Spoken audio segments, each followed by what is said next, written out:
Bien, pasemos entonces ahora a la definición de entropía, conociendo ya lo que habíamos visto que era la desigualdad de Clausius, ¿sí?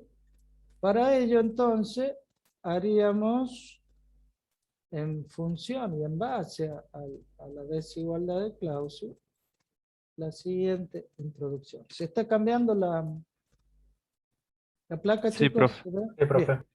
bien. Entonces, lo primero que tenemos que hacer es tener en cuenta esa desigualdad, como les dije, de Clausius, para que ustedes interpreten, definan y entiendan, y lógicamente luego apliquen el concepto de entropía, ¿sí?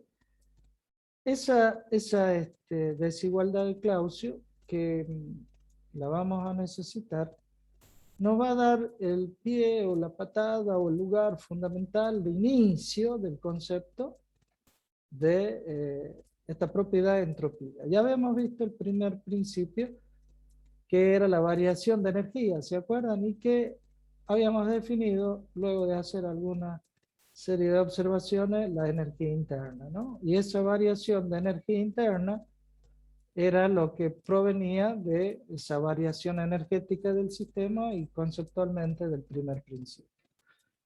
Ahora, en el segundo principio, si aplicamos tal como vemos los conceptos del primero, más unas demostraciones matemáticas, nos llevarían a tener esta otra propiedad que es la entropía, ¿no? Es muy difícil por ahí darse cuenta directamente, un poco más abstracta si se quiere, pero podríamos describirla también desde un punto de vista microscópico para que pueda entenderse en un determinado sistema. Vamos a ver que existen, o vimos ya que existen procesos termodinámicos que son irreversibles. ¿Se acuerdan? Aquellos que podían desarrollarse en la naturaleza y que son también llamados procesos reales. Y estos procesos, como van a ver, va a tratar de destruir o aumentar una entropía del universo, destruir la entropía del sistema y aumentar la entropía del universo. Y eso lo vamos a entender conociendo y teniendo el concepto de entropía. Es decir que deberíamos ya también tener los conceptos de reversibilidad e irreversibilidad. También hablábamos de internamente reversible o externamente reversible o internamente irreversible, que son los conceptos que ya habíamos definido. Todo aquello lo vamos a aplicar ahora para conocer la propiedad entropía.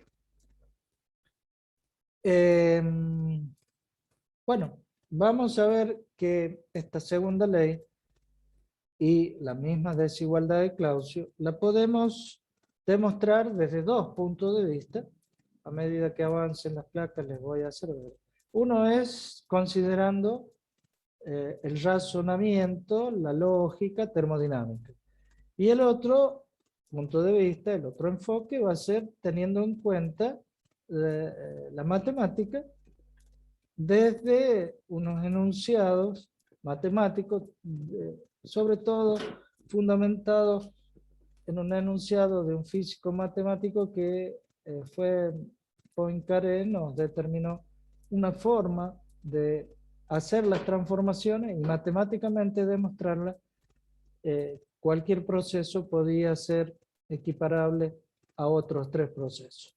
Ya vamos a ver.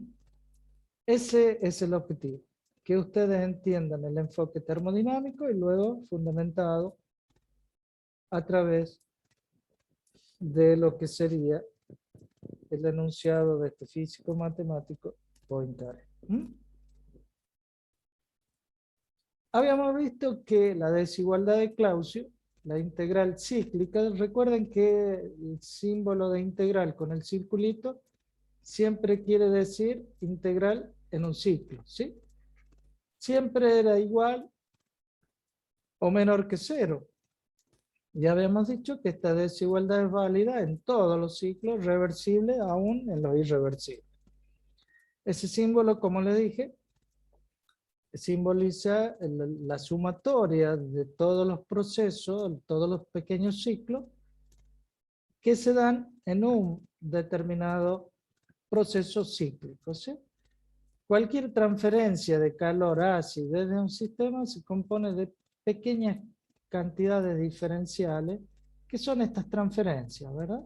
De calor entre uno y otro de los sistemas, o medio, y sistema.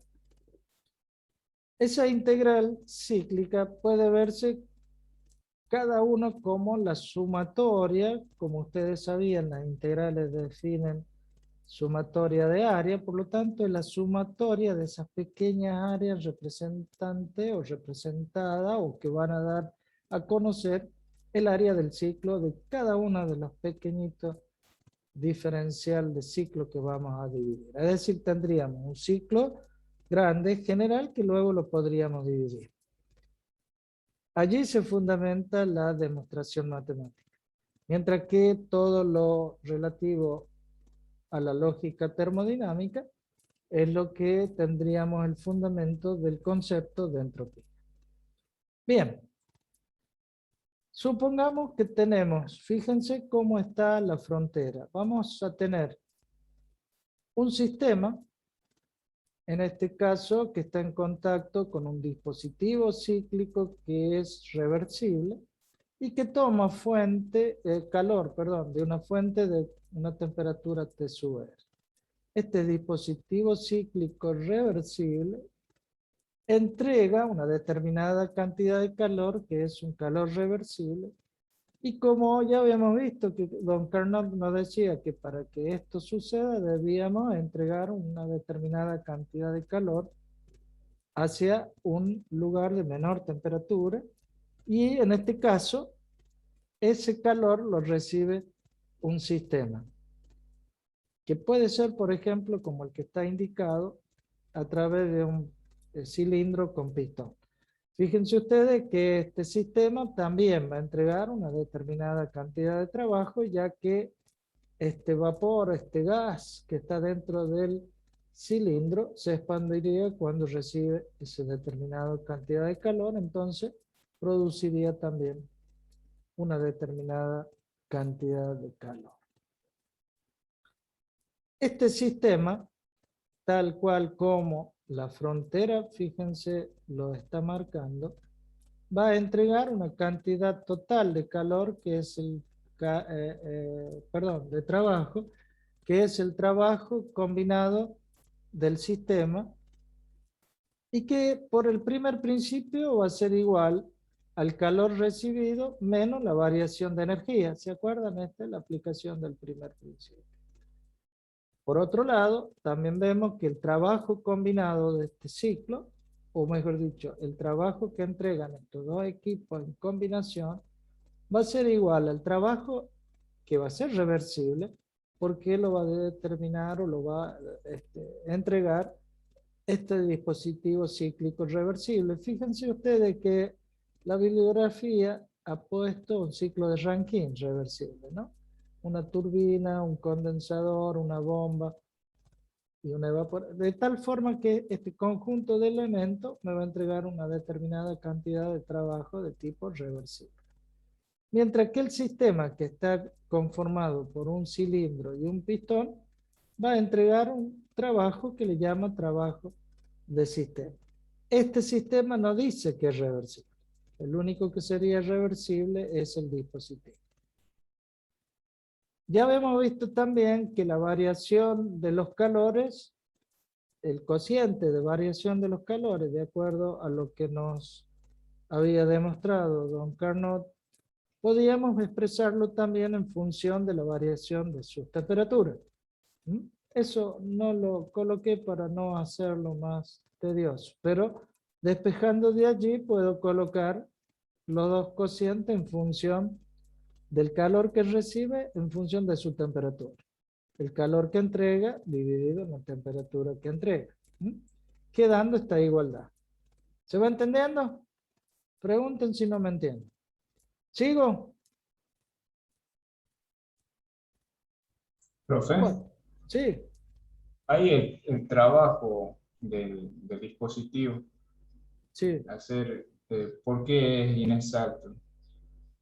¿Por qué qué? ¿Cuál es? Perdón. ¿Por qué o la derivada es parcial ahí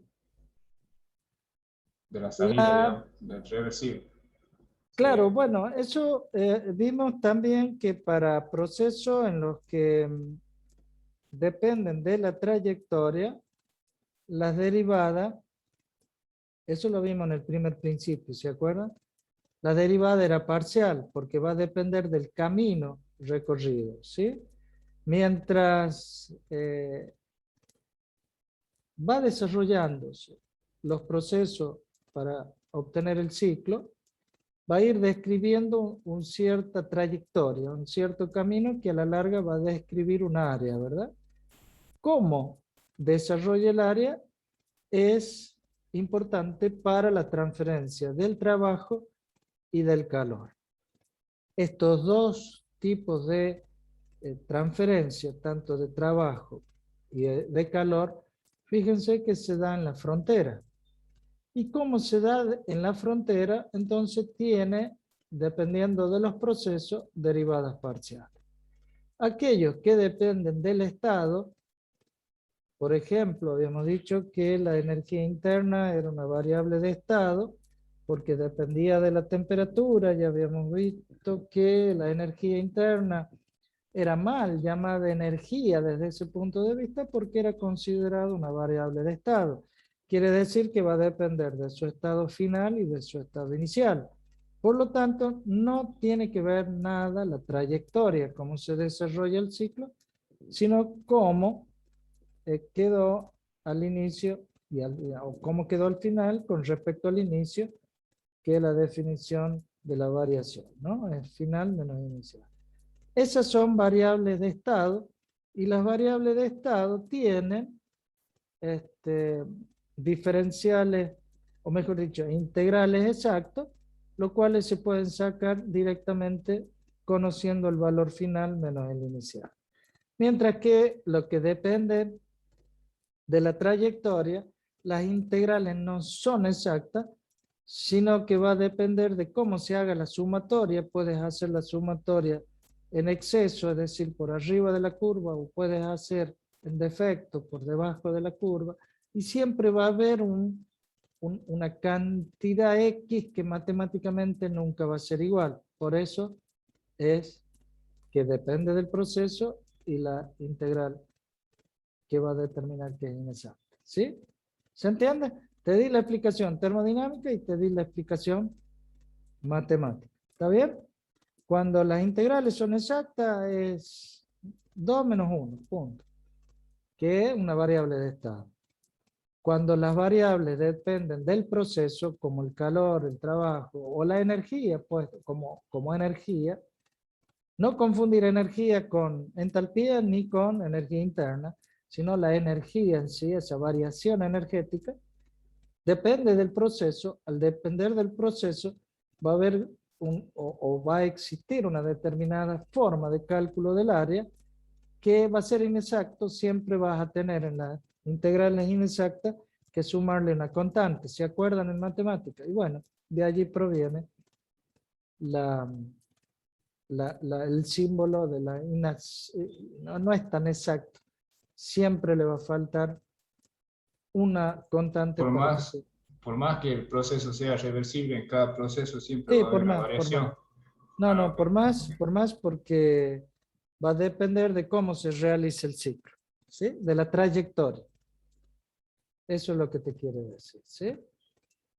Bien, léanlo en el primer principio. A mí me gustaría que Sí, eso sí, sí, ya... eso lo comprendía. Yo lo veía desde el punto de vista de que era reversible y analizando cada ciclo. Claro, sí, sí, bueno. Pero eso, Puede ser reversible que no vuelva por el mismo punto, ojo, ¿eh? Puedes ir de 1 a 2 y volver de 2 a 1 por la misma trayectoria. Pero puedes ir de 1 a 2 sin volver por el mismo lugar. Y ahí va a dejar un área, un ciclo, que es el área que va a representar en un determinado diagrama el trabajo desarrollado por ese ciclo. ¿Sí? ¿Se entiende? perfecto, profe. Gracias. Pero si vuelve por el mismo paso, por lo mismo, no va a haber área alguna, por lo tanto no va a haber trabajo. Eso es lo que nos demostraba y en los corolarios de Carnot siempre nos decía que el calor que entregaba era menor. Para que haya esa cantidad de área, para que entregue esa cantidad de trabajo y pueda la máquina térmica desarrollar su ciclo. Si no, ¿qué sentido tendría poner una máquina si no entrega trabajo? Pero vemos que en realidad entrega trabajo y entrega una cantidad menor de energía. Entonces, ¿a dónde se fue ese calor? Esa sería la pregunta, ¿sí? Bien, sigamos. Entonces, el signo de esa variación de calor que es determinada por el sistema sería si es positivo hacia el sistema y negativo si es desde el sistema, ¿verdad? Estamos hablando del sistema. Cuando hablo de sistema estamos hablando de esto. El cilindro con el pistón. Y cuando hablo de dispositivo cíclico reversible, del círculo sombreado en la parte superior. El signo del calor QSUR, que determina por el dispositivo cíclico, también va a ser, o mejor dicho, es reversible. Por lo tanto, fíjense ustedes que yo al colocar el valor, porque tengo en cuenta la ecuación del recién, lo despejo de allí y lo reemplazo, ¿verdad? En la ecuación. ¿Me van siguiendo? Entonces, si el sistema experimenta un ciclo, mientras el dispositivo cíclico experimenta un número entero de ciclos, no puede haber mitades, tres cuartos, fracciones. Tiene que ser un número entero de ciclos. Cada vez que inicia, terminar. Cada vez que inicia, terminar. Entonces podemos decir que el trabajo combinado de estos dispositivos va a ser igual a la integral, sacando la temperatura constante, como la integral cíclica del calor respecto a la temperatura. Como sabíamos que la variación de energía es en un ciclo igual a cero, esto se simplificó. Por eso que queda esta igualdad. En ese caso, el trabajo de la integral total sería la sumatoria de cada uno de esos n ciclos o números enteros de ciclos que desarrolló el dispositivo. ¿Me van siguiendo? ¿Se dan cuenta? Acá ahorré algunos pasos porque, bueno, no tengo mucho lugar en la placa, pero ¿qué hice? De acá despejé la variación de calor su R y lo reemplacé acá. Eso es todo, ¿sí? Si tuviese la pizarra electrónica se lo demostraría, pero lo reemplacé acá. Y luego, como esto es cero, directamente saco, integro, saco fuera lo que es constante, la temperatura de la fuente va a ser constante, y me queda el trabajo combinado. Ahora analicemos, fíjense que vamos a pasar de acá, nos dividimos para hacer el análisis por un lado termodinámico, y por el otro lado vamos a hacer el análisis matemático, de acuerdo a este enunciado de este físico matemático Poincaré, ¿sí? Veamos primero la lógica termodinámica y analicemos qué pasa con este trabajo.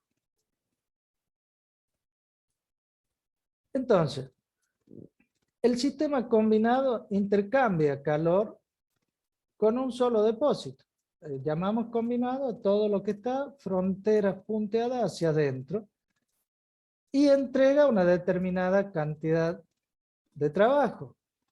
De acuerdo al enunciado de Kelvin-Plan de la segunda ley, esto no es posible porque decía, ningún sistema puede producir una cantidad neta de trabajo mientras opera en un ciclo e intercambia calor con solamente un depósito de energía. Quiere decir que no puede ser una cantidad de trabajo que salga. Es decir, no puede ser una cantidad de tipo positiva. Siempre considerando que el depósito estaba más caliente, que esa fuente térmica entregaba una determinada cantidad de calor, por lo tanto, esa temperatura absoluta T sub R es una temperatura real y que entrega una determinada cantidad de calor. Por lo tanto, quiere decir que lo único que queda es la desigualdad de Clausius, es decir, que la integral cíclica del calor respecto de T sea o igual o menor a cero. Ya dijimos que mayor a cero, positiva, no podía ser. ¿Se va entendiendo? Ahora analicemos qué pasa en el sentido si no produce ninguna irreversibilidad, y como sabemos que el ciclo es reversible, yo puedo invertirlo, ¿verdad? Al invertirlo, ¿qué quedaría? Entregamos trabajo al dispositivo y el dispositivo bombearía el calor hacia el depósito, ¿verdad? Pero otra vez, estaríamos diciendo y negando la segunda, o mejor dicho, el teorema de Clausius, que estamos exactamente lo mismo. No puede haber, no puede existir, decía, un dispositivo que haga otra cosa que sacar energía de uno y llevar al otro en mayor temperatura sin que se haga algún efecto. El efecto era el trabajo. Entonces, fíjense ustedes, no puede ser una cantidad negativa tampoco en el caso inverso. Por lo tanto, ¿cuál es la única que queda? Y que sea igual a cero. Entonces, puede ser una cantidad cíclica, la integral, solamente igual a cero. ¿Para cuándo? Para ciclo, en este caso, como vimos que es reversible y está fronteras hacia adentro, podemos decir internamente reversible. En definitiva, decimos que la integral cíclica de la variación de calor respecto de su temperatura es igual a cero para ciclo internamente reversible. Se sabe que esa integral cíclica de trabajo no es cero, ¿verdad? Porque entregaba una determinada cantidad. Por eso es bueno que no sea, porque como les decía recién, ¿qué sentido tiene si va por el mismo camino colocar una máquina o un compresor para que no resuelva o no produzca ningún trabajo? Es decir, toda máquina térmica queremos que entregue un trabajo para realizar una determinada tarea entregando una cantidad menor de calor. Entonces, es bueno que no sea cero, ¿cierto? Si es cero, entonces no tendría sentido que coloquemos una máquina térmica para que entregue y una determinada cantidad de trabajo neto igual a cero. La integral cíclica de calor tampoco es igual a cero. Entonces, una cantidad cuya integral cíclica es cero, que depende solo del estado y no de la trayectoria, ¿qué es una propiedad?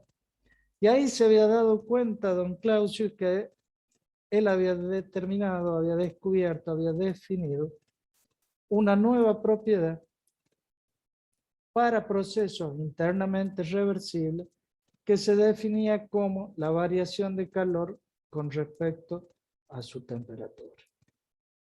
¿Se entiende? Si no, vuelvo a explicar. Este sería el concepto o la lógica termodinámica. En función de esa ley, de ese enunciado de Clausius. Recuerden que y de la desigualdad de Clausius y del que habíamos visto que eran coherentes y que eran equivalentes, el teorema de Kelvin-Planck.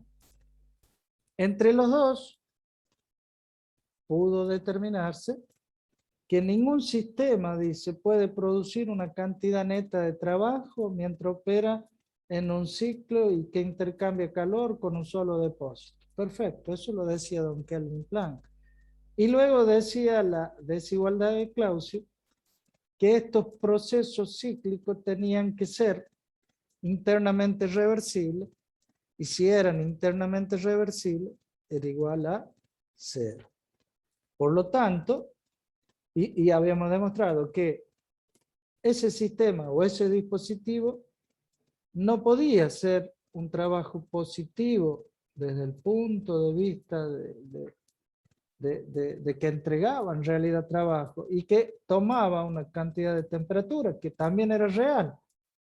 Pero dice, no puede ser de acuerdo a esa ley tomando el dispositivo como lo estamos tomando. Fíjense que fuera de la frontera solamente entra una cantidad de calor y produce trabajo, cosa que no puede ser. Eso es lo primero que se determinó. De acuerdo a lo que nos enunciaba en su enunciado de la segunda ley, Kelvin y Planck. Luego digo, si este dispositivo es reversible, puedo invertir. Si lo invierto, estaría entregando trabajo y llevando calor hacia el de mayor temperatura sin realizar otro efecto con un sumidero. Es decir, que tampoco puede ser. Entonces, lo único que, es decir, si no puede ser positivo, tampoco puede ser negativo, el trabajo estoy hablando, ¿no? Considerando positivo el que desarrollaba el dispositivo y negativo sobre el dispositivo. Entonces la única condición que quedaba es que sea igual a 0. Y si es igual a 0, vemos que dependía, en primer lugar, que sea internamente reversible, y por otro lado, que dependía de los estados final e inicial. Y todo aquello que depende del estado final y del estado inicial, dijimos que era una propiedad. Por lo tanto, allí se dieron cuenta que, miren, en 1865 había descubierto una nueva propiedad que la designa con S y que la da en llamar entropía. Y que es igual al cociente entre la variación de calor con respecto a su temperatura para procesos internamente reversibles. ¿Se entiende?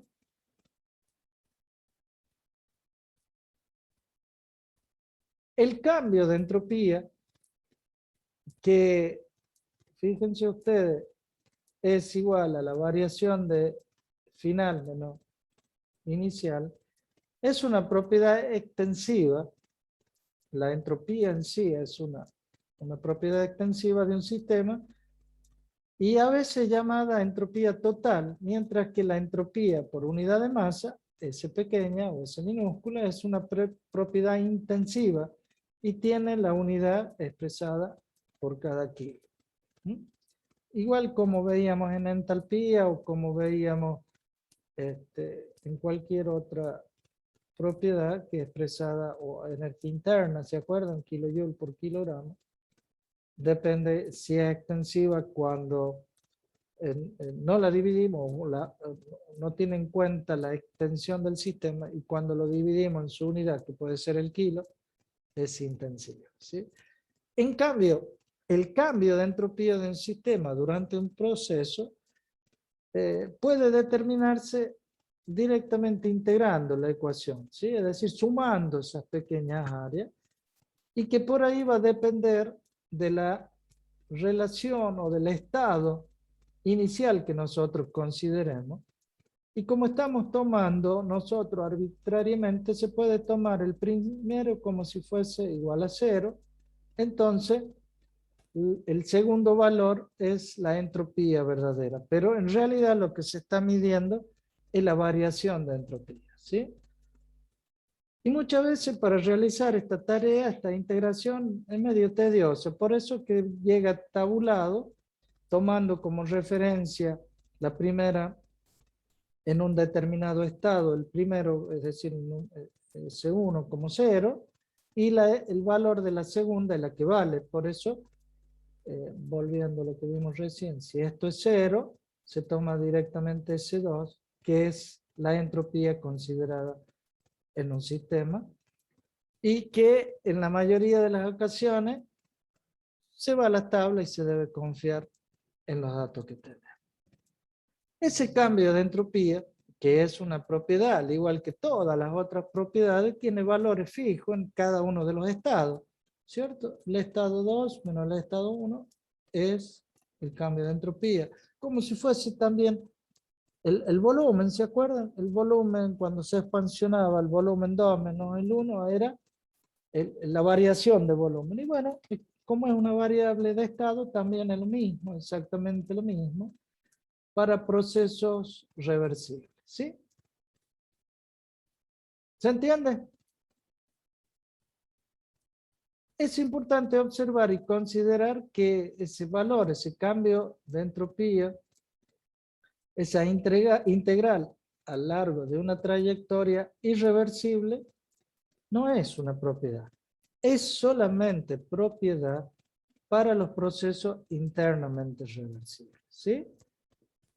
Entonces se obtendrán valores diferentes cuando la integral no cumple a lo largo de distintas trayectorias o se dan en distintas trayectorias de forma irreversible.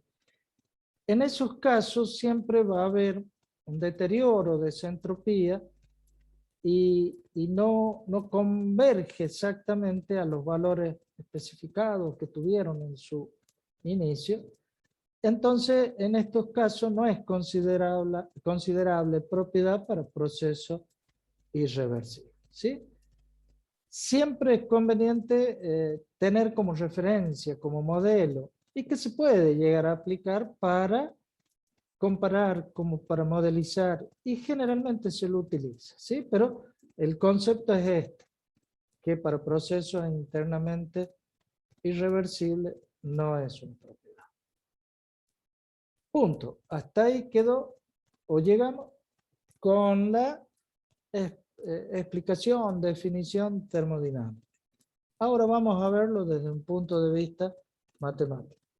Pero prefiero que me pregunten si entendieron todo lo que vimos hace rato desde la lógica termodinámica. ¿Entendieron cómo se definió esta propiedad de entropía? Que va a simbolizar entropía como un caos, ¿no? Como ya vamos a ver. ¿Se entiende?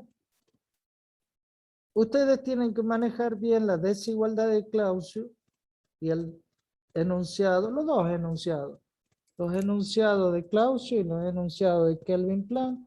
Recuerden que Kelvin-Planck era el enunciado de la segunda ley para máquinas térmicas y el enunciado de Clausius era el enunciado para máquinas frigoríficas, que era el inverso. Pero en definitiva era exactamente lo mismo, ¿sí? Equivalente, si se quiere. Esa sería la palabra correcta. Ustedes deberían manejar bien esos conceptos para llegar a la definición de entropía, que se dio cuenta que Clausius en 1865 se había dado con una nueva propiedad que la dio en llamar entropía. Vamos a la explicación de tipo matemático. Para ello, fíjense, vamos a tomar un ciclo, este ciclo que va de A, M, B y luego va por M, N, A, va a conformar un ciclo como el dispositivo que desarrollaba un ciclo. Y en su interior colocaremos pequeños ciclos de Carnot de número entero, como dijimos, ¿se acuerdan? Debía desarrollar un número entero de ciclos. A ver, en las primeras consideraciones.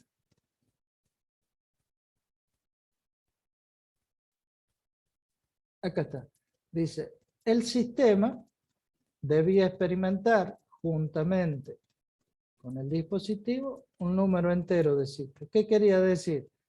Que si entregaba esta cantidad de calor a este dispositivo reversible, desarrollaba un trabajo este dispositivo reversible entregaba un calor y el sistema desarrollaba un ciclo y tenían que ser números enteros de ciclo que desarrollaba. ¿Por qué? Porque claro, miren, la idea era esta: para que el sistema desarrolle un trabajo, siempre el gas debía estar comprimido para que cuando entregue el calor se expanda. Eso es lo que ellos vieron en esa oportunidad. Entonces, para que pueda desarrollar todo esto, siempre el pistón debía llegar a la mínima expresión en el cilindro para que luego se expanda. Ese era un número entero, porque iba y volvía y hacía el número entero. ¿De qué? De ciclo. Mientras el dispositivo cíclico reversible hacía su ciclo. Bueno, ahora vamos a ver esto.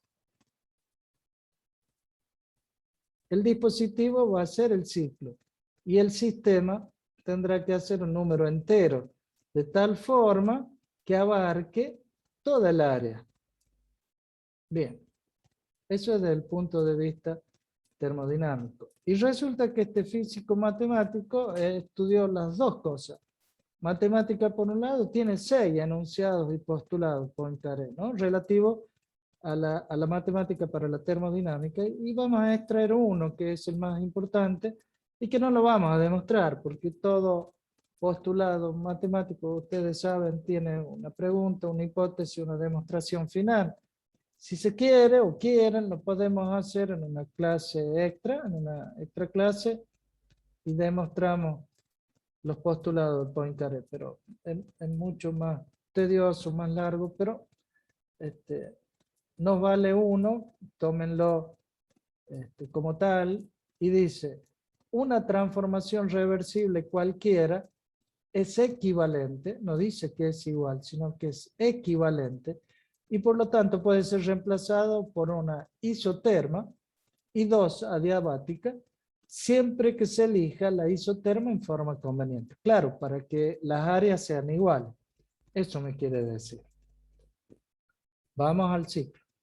Este pequeño ciclo, un determinado proceso, que sería el infinitésimo de proceso que hace el ciclo que va por AMB, lo voy a reemplazar por una isoterma y 2 adiabáticas.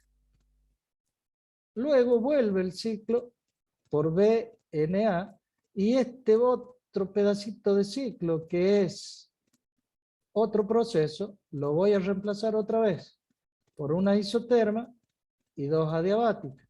¿Y qué me va a quedar? Estas 2 adiabáticas se unen y me quedan 2 isotermas y 2 adiabáticas. ¿Y qué eran eso? Una isoterma que recibía un calor, hacía la adiabática de expansión, entregaba el calor en la otra isoterma y comprimía adiabáticamente. Era el ciclo de Carnot. Y me va a dar un número entero, pequeñísimo, de ciclos de Carnot hasta que defina o se integre o represente toda el área del ciclo. ¿Se entiende? Entonces, Poincaré dijo: si cada pedacito de este ciclo lo puedo hacer equivalente a una isoterma T1I y 2 adiabáticas, este otro pedacito puede hacer lo mismo. Otra isoterma, T sub 2i y otras 2 adiabáticas, que es exactamente las mismas que teníamos recién, van a conformar un ciclo de Carnot. Por lo tanto, podemos explicar o colocar las relaciones que nos había enseñado don Carnot, que los calores, el cociente de los calores era igual a los cocientes de las temperaturas. Por lo tanto, lo podía despejar, ¿sí? Si lo paso al otro miembro, me queda como igual a 0. Pero por la convención de signo, el calor que está saliendo es negativo, porque sale del sistema. Es como que sacaríamos calor del sistema. Entonces sería negativo. Al ser negativo, con negativo, se me queda positivo. Y la sumatoria me va a dar como si fuese igual a 0. Perfecto. Efectuando ese razonamiento por cada uno de los ciclos de Carnot que cubren el ciclo de manera que vayan de A a MB y de B a NA, la suma directo y la suma inversa me debía dar igual a 0. ¿Me van siguiendo? Es decir, entonces, que la integral al recorrer el ciclo reversible vale 0, y lo cual explicaría que vale decir que la integral cíclica del calor respecto de T es igual a 0, constituyendo la expresión del enunciado o del teorema de Clausius, donde decía que la integral de las cantidades de calor absorbida o entregada por un fluido que recorre un ciclo reversiblemente dividida por su temperatura absoluta, del mismo, ¿no? Se producen estos cambios de calor es igual a 0, que es lo que habíamos definido hace rato. Acá. Estamos diciendo esto. Perfecto. En base a eso y en base a lo que estamos desarrollando, yo puedo plantear esto, ¿verdad? Y puedo llegar a decir, como corolario a este teorema, que si voy de A, MB, la integral, es igual. ¿Por qué? Porque vengo de la igualdad esta que la paso hacia el otro miembro, ¿sí? Nada más que los integro. ¿Ve? A esto lo paso para el otro miembro, lógicamente pasaría en forma negativa. Y cambiando el recorrido de la segunda integral, resultaría como la primera AMB, la segunda ANB, porque al tener negativo yo lo estoy cambiando, el valor de la integral diferencial de Q respecto de T al pasar reversiblemente de un estado A a otro B es independiente del camino que sigue. Resulta entonces que si es independiente del camino y depende de los puntos solamente A y B, estamos definiendo una propiedad. Y esa propiedad es la que definió Clausius diciendo que era la entropía. Fíjense cómo matemáticamente yo puedo hacer que este negativo, al ir de B en A, yo lo puedo poner como A en B, y va a depender del camino, perdón, de los estados, más que del camino entre el punto A y el punto B. Por lo tanto, es independiente al pasar de forma reversible de cómo lo realice el ciclo, sino de los estados final e inicial. Por lo tanto, quiere decir que es una propiedad y que es llamada entropía. ¿Se entendió? Eso era de forma reversible. Ahora, ¿qué pasa si de lo mismo estamos hablando de del teorema de Clausius para ciclos irreversibles? Para ciclos irreversibles tendríamos que plantear esta igualdad, pero sumarle una determinada cantidad Q que nos va a determinar justamente esa irreversibilidad. Va a haber un pequeñísimo diferencial de Q minúscula en la isoterma mayor y un pequeñísimo diferencial de Q también en la isoterma de menor temperatura, que tienen que ir también en la sumatoria. De esta sumatoria habíamos visto que los de Q mayúscula eran iguales, por lo tanto lo puedo simplificar y me queda solamente los calorcitos de la irreversibilidad. Por ser T sub 1 mayor que T sub 2 porque era de la fuente caliente, vemos que el cociente va a ser menor en valor absoluto. Como este segundo sumando debe tomarse con signo negativo por tratarse de una cantidad cedida, ¿verdad? Es menor que 0, por lo tanto la sumatoria total al describirse bajo esa forma también sería menor y quedaría como un término dado por una desigualdad. Al colocar esa desigualdad, entonces podríamos decir que esa sumatoria yendo de A en B y de B en A era menor que 0, lo cual implicaría decir que haciendo la integral cíclica de esa variación de calor respecto a la temperatura, va a ser menor o igual a 0 para los casos en que se desarrollan ciclos recorridos irreversiblemente, que constituye la expresión del teorema de Clausius para ciclos irreversibles. Fíjense ustedes cómo de esta manera encontramos una entropía, que es la propiedad del sistema, una desigualdad que tenemos que saber que falta siempre un infinitésimo para que sea igualdad, por eso es una desigualdad, y ese infinitésimo es un valor que toma la función cuando tiende al punto, pero nunca llega al punto, ¿no? Es como ese problema de matemática y de integrales indefinidos que nos hacían hacer cuando el atleta decía que nunca llegaba a completar su recorrido, ¿no? Nunca llegaba a la meta. Pero bueno, eso es netamente matemático. En resumen, la propiedad es una propiedad del sistema que depende de la temperatura. La entropía de una sustancia pura, cristalina, temperatura absoluta de 0 es 0. Eso es lo bueno. Ya vamos, lo que va a tender luego hacia el tercer principio. Y a partir de esa incertidumbre, de ese estado, de ese caos con respecto a un determinado momento, es el concepto real de la entropía. Ese no conocimiento en ese momento del valor o del encuentro, de la incertidumbre de esa molécula, va a dar nacimiento a la tercera ley de la termodinámica, ¿no? Que es un concepto muy lindo, que lo pueden llegar ustedes a aplicar desde el punto de vista práctico en los semiconductores, por ejemplo. Van a ver que no va a tener ninguna en aquellos en los cuales la temperatura tiende a 0, esa aleatoriedad de la molécula o la posición de la molécula y la posición de los electrones no es tan indefinida, y pueden ustedes saber que va a tener el menos resistencia posible.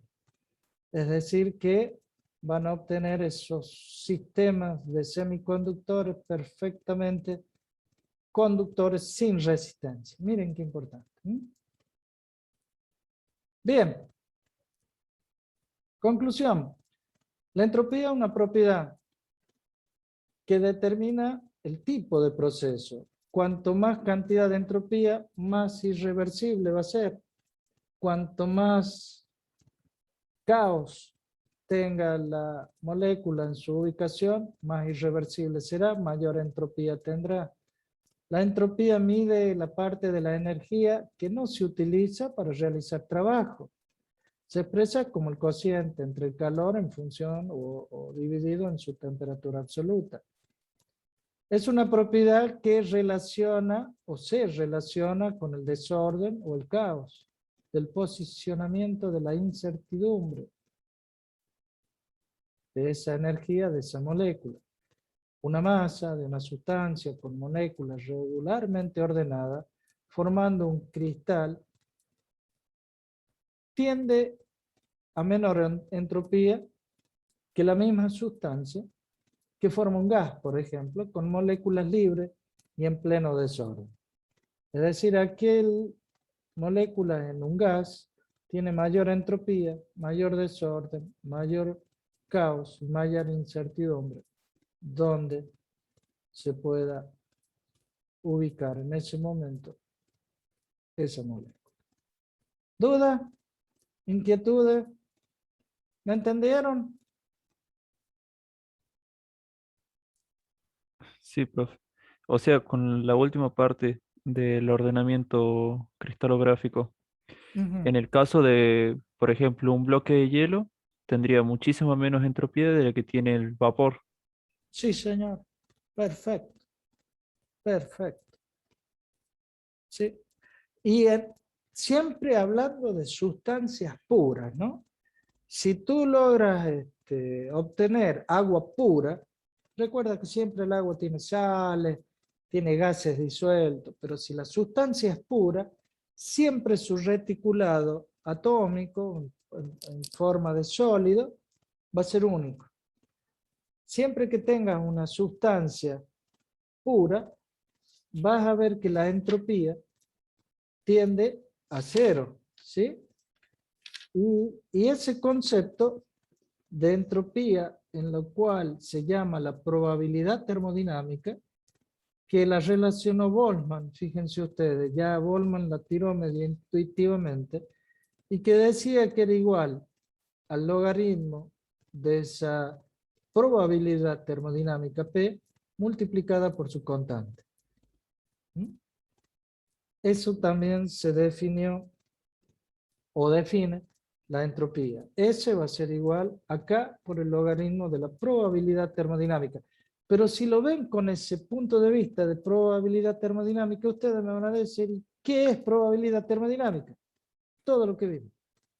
Definir esa propiedad entropía, ver la primera y la segunda ley, el enunciado de Clausius, el enunciado de Kelvin-Planck, la desigualdad de Clausius, y cómo llega desde el punto de vista matemático Poincaré a demostrarle que a través de un proceso con una isotérmica y dos adiabáticas, hacerlo equivalente, le cerró la idea matemáticamente diciendo que número exacto de ciclo que realizaba el sistema cuando el dispositivo hacía un ciclo, demostraba que podía determinar una propiedad yendo en un sentido, yendo en otro, luego volviéndolo, que no dependía de cómo se desarrollaba, sino de los estados.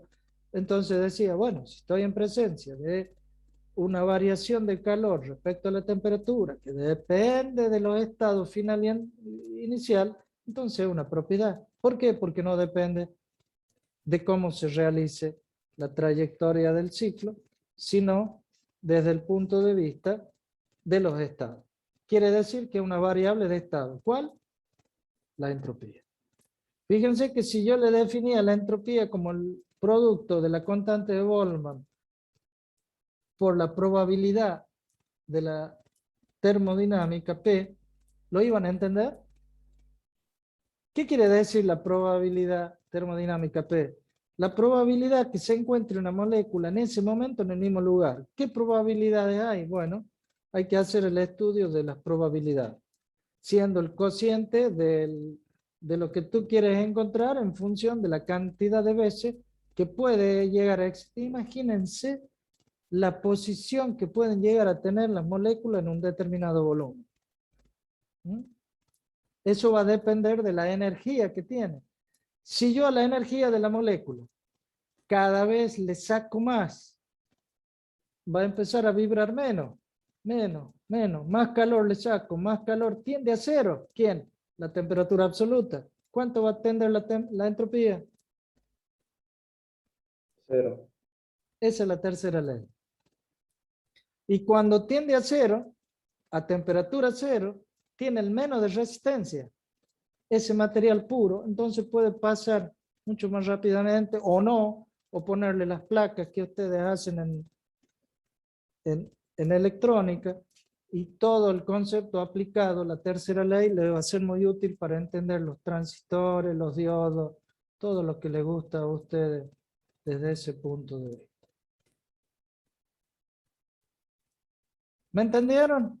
Es importante, chicos, que se sienten a leer. Primera ley. Segunda ley, con sus dos enunciados. Kelvin-Planck, Clausius, desigualdad de Clausius, para que puedan entender la clase que viene.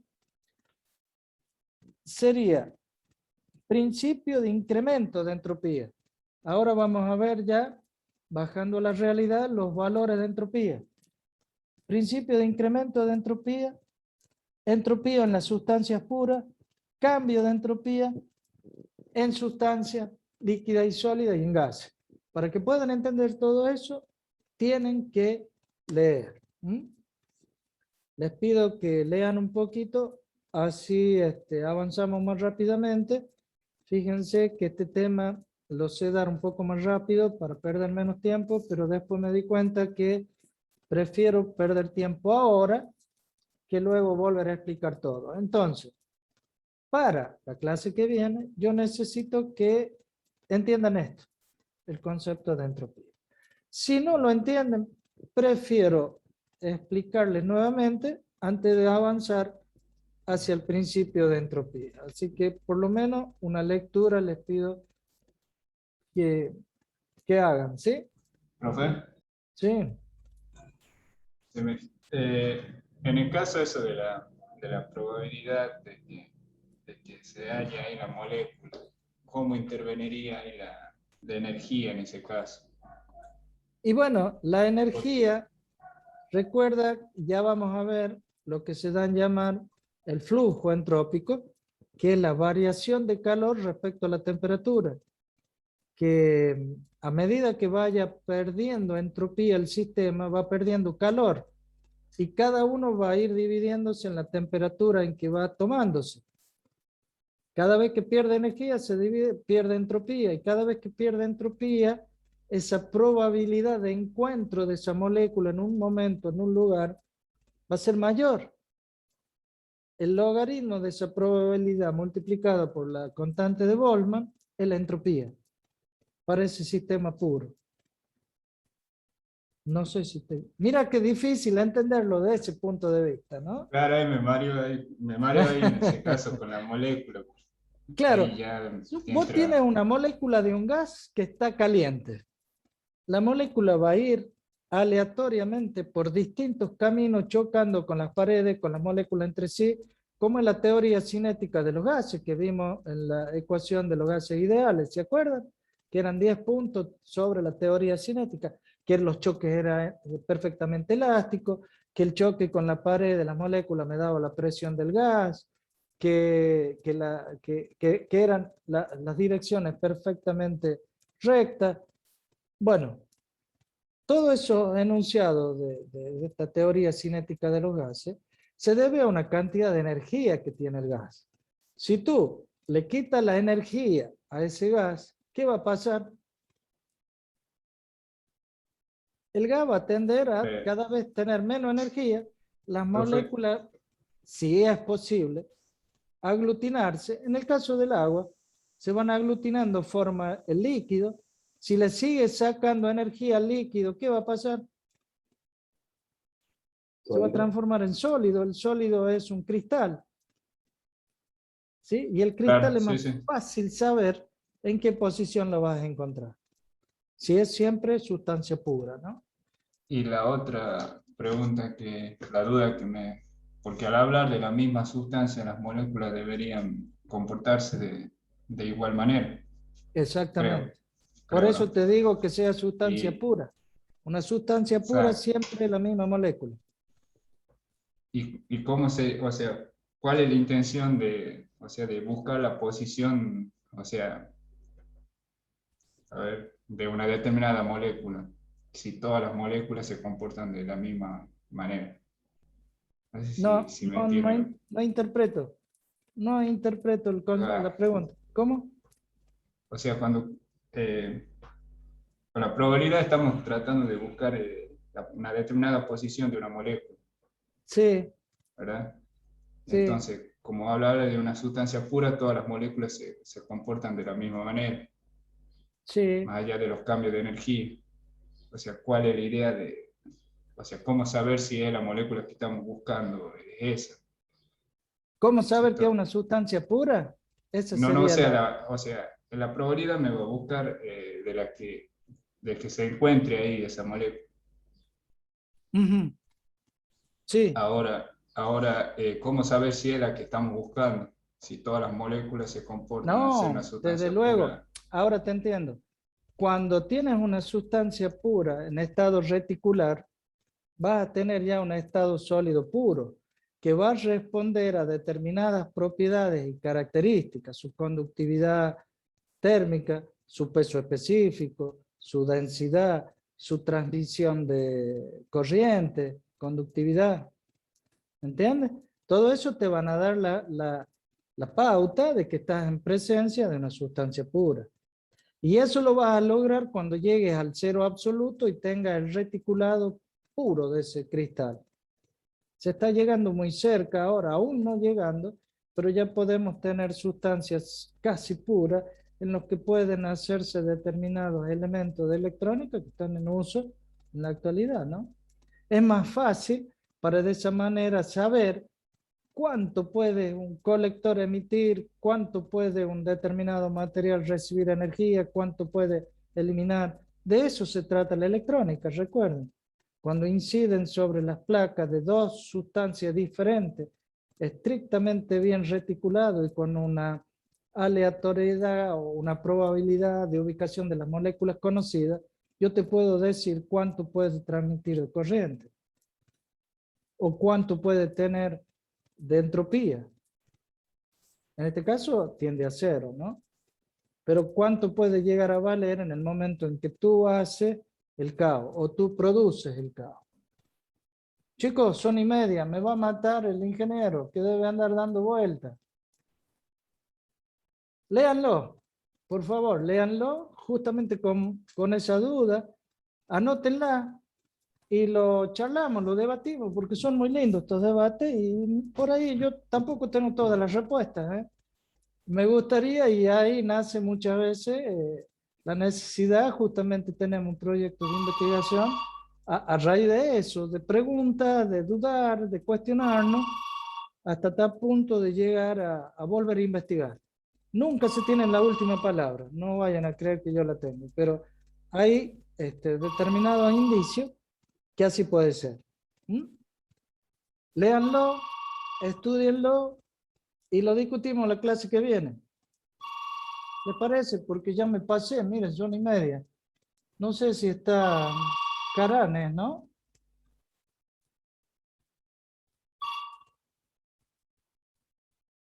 No, no lo encuentro. Pero bueno, seguramente ya va a llegar.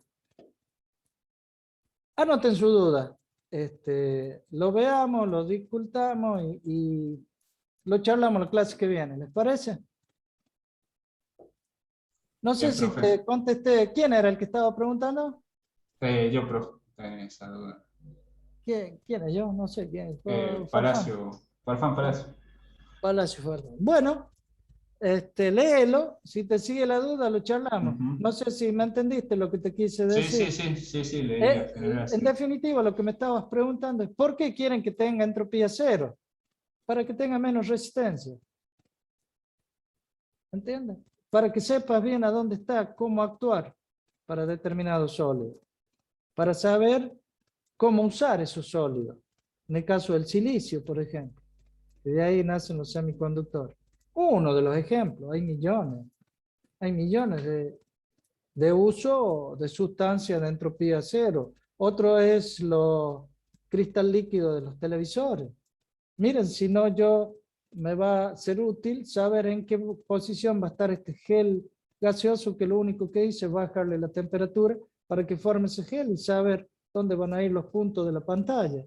Ahí tienen otro ejemplo, que es el cuarto estado de la materia. Miren qué bueno. Eso lo descubrieron en el espacio, ¿no?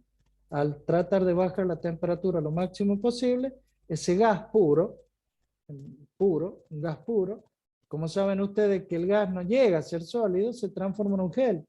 Y le llamaron el cuarto estado de la materia, que es eso. Por eso tengan cuidado con sus baterías, que eso está a una determinada temperatura y presión, vacío, allá adentro, y ahí tiene la energía dando vuelta. ¿Que vieron que son blanditos? Miren hasta dónde llega el tercer principio de la termodinámica, ¿no? Por eso es importante que lo conozcan. No sé por qué no me lo pide la planificación. Para mí, más para ustedes, en la profesión que van a desarrollar, algunos quizá vayan hacia la investigación, es importante que conozcan, sepan el tercer principio de la termodinámica. Ya cuando termine, si tengo tiempo, generalmente me queda una clase o dos clases y ahí les doy el concepto del tercer principio. No porque me lo pida, porque sé que lo van a necesitar. Bien, chicos, me voy. No tienen con cara, no tendrían que haber tenido ya. ¿A Tiene qué hora entran? una mesa de examen. Ah, con razón. Bueno, está con mesa de examen él, ahora. Sí, sí, de forma presencial. Ah, mira. Es un Bueno. examen final. Ah, se recibe alguien entonces. Bueno, no sabía. Me quedo más tranquilo. Pero bueno, léanlo. Anoten las preguntas y lo charlamos. Y si no tengo la respuesta, lo investigamos. No tengo ningún inconveniente. Para eso están esos libros, che, que sirven para algo, no para acumular polvo. Bueno, chicos,